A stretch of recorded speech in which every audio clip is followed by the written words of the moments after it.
1948 жылы Бауыржан Момышұлы атамыз қиыр шығысқа бір шаруалармен барады.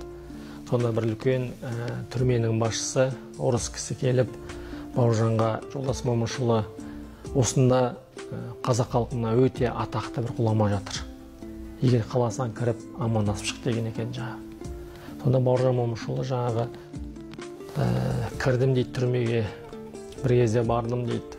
Қарасам, анау жақта бір талдардың ішінде 3-4 адам күздің қара суығында жылынып отыр екен дейді. От жағып қойған.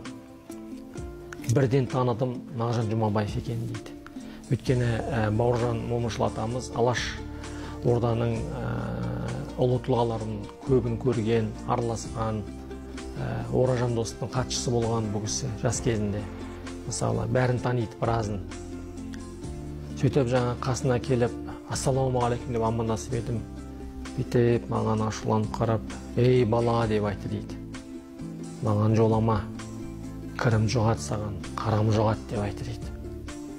Бірден білді мені қабылдамайтын дейді. Онда Бауыржан Момышұлының мықтылығы бұл Мағжан Жұмабаевтың 5 томдық шығармасын жатқа білген. Сонда қарап тұрдым да бірден жаңа қабылдамайтын білгеннен кейін Пайғамбар деген өлеңін оқыдым дейді ғой. "Күн батыста қараңғылық қаптаған, күні батып, жаңа таң атпаған. Түн өріп жүр, түннен туған перілер, тәңірісін табаны таптаған" деп бағана Пайғамбар деген өлеңін оқиды ғой, куплетімен.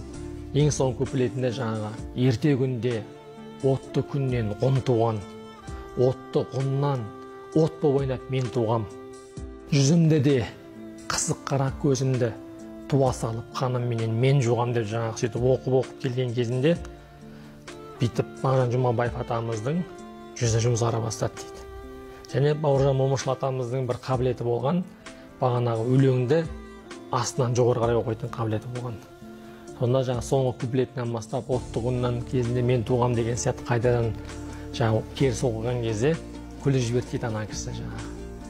Сөйтіп қарап жаңа: "Ей шырағым, кім боласың" деп, "Мен осындай Бауыржан Момышұлы, әскери осындай, шенім осындай" деп екеуі танысып, құшақтасып, сонда айтты дейді ғой: "Ей шырағым, Бауыржан, егер шамаң келсе мені құтқар" деп айтты дейді.